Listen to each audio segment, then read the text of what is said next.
Hello and welcome to BeamNG Drive. I'm davidinark, and today we are continuing our BeamNG Car Jump Arena Championship. This is the qualifying round, for lack of a better word. Basically, what I'm doing is I am walking through each of the vehicles that comes with the game. I should say each of the vehicles that has an engine that comes with the game. And we are currently up to the Barstow. So what's going to happen is I will go through each of these, not the automatic and manual versions. Like, this is the same car, so I'll just go with the automatic version and call it good. But we're going to walk through each of the flavors of Barstow, send them down the car jump arena, and whichever vehicle makes it the farthest, they will have the opportunity to move on to the overall championship coming up later. And that entails the top 8 qualifiers will compete. So the way this works is we all start from basically the same place, and I just hit the accelerator. I try to keep the vehicle on task, and then when it gets to the end, I let go of the gas, and then we generally pause the game right when about where it lands. As you can see, it actually kind of landed back here, but for the purposes of this, that's not really going to matter. This is the 200 mark, this is the 210 mark, so I'm going to call that 200 unless we have to get nitpicky. But as it sits right now, the Barstow Awful is sitting at 200 in the car jump arena qualifying round. I'll be honest, I don't see the Awful setting the standard. Up next, we have the 232 i6. That's right, it's an inline 6. We're just going to send this bad boy down the hill, racing toward the takeoff point, at which point I let go of the accelerator and we let gravity and physics do its thing. And, oh, well, the i6 also lands within the 200 mark, so maybe 200 is all that we're going to get out of the Barstow, that's fine. But what I'm going to have to do then is move toward actually closer measurements. So that's what happens in case of a tie. We rerun the race and basically try to get another measurement. All right, we're moving up to the 291 V8 flavor of the Barstow. Big honking V8 engine in here. This one should actually surpass the 200 based on our previous results, I would think. So, oh yeah. Oh, look at there.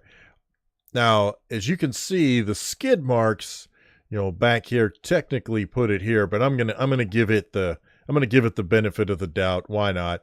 So that is 230. It's in the 230 range. So 230 for our first look. Ouch. At a Barstow V8. Good job. Oh, so the last vehicle was a 291. This is a 353. Yeah. This should definitely take the lead. I mean, come on. Freaking 353. Pedal to the metal. Hit the launch pad. Let her rip. Now, the front ends of these vehicles are so heavy that is really where the problem is going to come in. We are at 230. We're inside the 230. But yeah, the front end is so heavy, it just makes it dive. Ouch. As we come to a halt against the wall. Now we upgrade to a 423 heading down the ramp. Let's see if we can push this car a little further than we've seen so far. I just don't know, because again, that front end just falls down. Look at that. Nope. Once again, we are stuck in that 230 mode. We got several vehicles now in the 230 range. We're going to have to see. There you go. We're going to have to see if any of these other Barstows can beat that particular mark. Here we have the Barstow Track Sport. This one's got louvers on the back and a spoiler. Let's see if that adds to the aerodynamics. I don't know. Does that help when you're flying through the air? Well, let's find out, shall we? Oh, I'm going to go with heck yeah, it does. Look at that. We now are in the 280 mark. That is fantastic. And so far, the Track Sport has just decimated its brethren. So right now, the Track Sport in the lead, 280. Up next is the Barstow Lancehead. The question is, can the Lancehead, first of all, can it maintain a straight path? But is it going to be able to get more than 280? I just don't see that happening. I really don't. Oh, heck no. Talk about your nosedive. Landing squarely in the 220 zone. You can forget the Lancehead. Tell you what, though, the Barstow is very consistent in terms of where it ends up. No matter which flavor, they all pretty much end up over here. All right, here we are with the Drag Edition, and this one is going to be a little hard to control. Let's see if we can, I don't know if I can do it. Yeah, okay, we're good. We're good. We got this. Holy cow. Oh my gosh. I think we have a winner. Oh, just shy of 500, or excuse me, just shy of 450. That's going to be 440 on the dragster. 440, and that was even with a pretty rough start.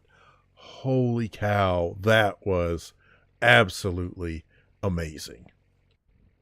Now we move from dragster to king snake, and let's see if the king snake can beat the dragster. I don't see it happening. I don't see anybody's going to beat the dragster. There's just no way.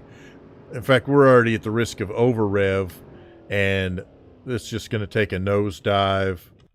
So there you go. That is going to be 270. No, 220. That didn't even make the 250 mark. 220. Like I said, at least the Barstows are consistent here. And finally, we have the Barstow Night Snake. Now, this one is a little hard to control. It's a lot like the Drag Edition. All right, there we go. We got it. We got it. Keep on rolling, my friend. Let's see. Can this beat the Drag Edition? No way. The front end dips down. Oh, it actually crashed pretty much on the black line back there. So that is going to be 320. So 320. That means that the dragster, by far and away, kicked everybody's butt. that's what that means in a nutshell. The dragster then will be put in the possible running for the overall championship battle to see which vehicle reigns supreme in BeamNG Drive. Got any questions, problems, suggestions, horror stories? Feel free to leave those down in the comment section below. Thank you guys so much for watching. We will see you next time in BeamNG Drive.